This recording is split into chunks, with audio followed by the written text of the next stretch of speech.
जंतर मंतर के आंदोलन में मैं जा नहीं सका था और उसके बाद अभिजीत को मिलने की तमन्ना थी। तो जब संभाजी नगर आने का मौका मिला तो मैंने सोचा कि अगर हो सके तो इसी दरमियान मैं इस दौरे में ही मैं अभिजीत को मिल लूं, क्योंकि दो कारण थे।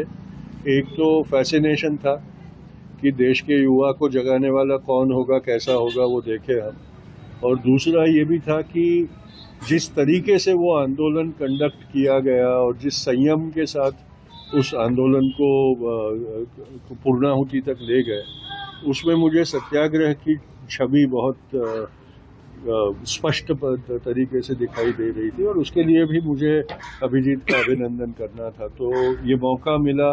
हम भारत के लोग के फिरोज मिठीबोर वाला, मैं गांधी MGM में गांधी सेंटर के जॉन, हम सब आए और इंद्रजीत जी भी है, हम सब आए और हम मिल पाए, ये हमारा सद्भाग्य था। इस प्रोटेस्ट के चलते जो है धर्मेंद्र प्रधान जी को इस्तीफा देना पड़ा। बिल्कुल। किस तरीके का सक्सेस देखते हैं? सक्सेस ये इस बात का नहीं है कि किसी इंडिविजुअल मंत्री को इस्तीफा देना पड़ा।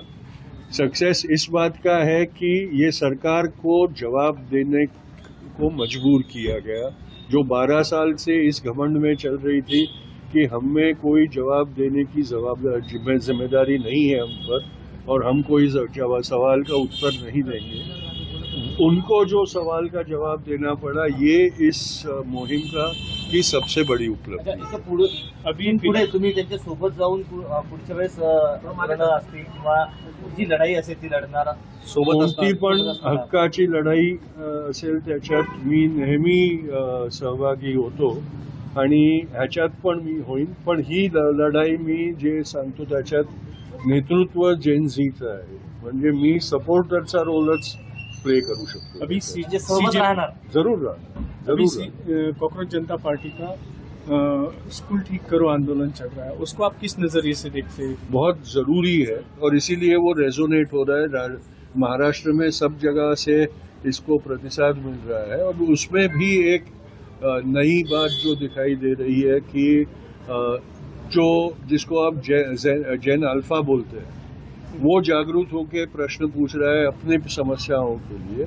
और ये कांग्रेस जनता पार्टी की सबसे बड़ी सक्सेस है कि जो 12 साल से हमको लग रहा था कि भाई कोई प्रश्न उठाएगा कि नहीं, अब सब लोग प्रश्न उठाने लगे, ये सबसे बड़ी उपलब्धि है। सर, थोड़ा अलग सवाल है। पुणे में एक केस चढ़ी है राहुल गांधी के खिलाफ में, तो उसमें सावरकर के जो रिश्तेदार हैं उन्होंने एक बड़ा खुलासा किया है। गोपाल गोडसे और नथुराम गोडसे ये दोनों भी आरएसएस के सक्रिय सदस्य थे, पहली बार सामने आया और उन्होंने खुद कहा।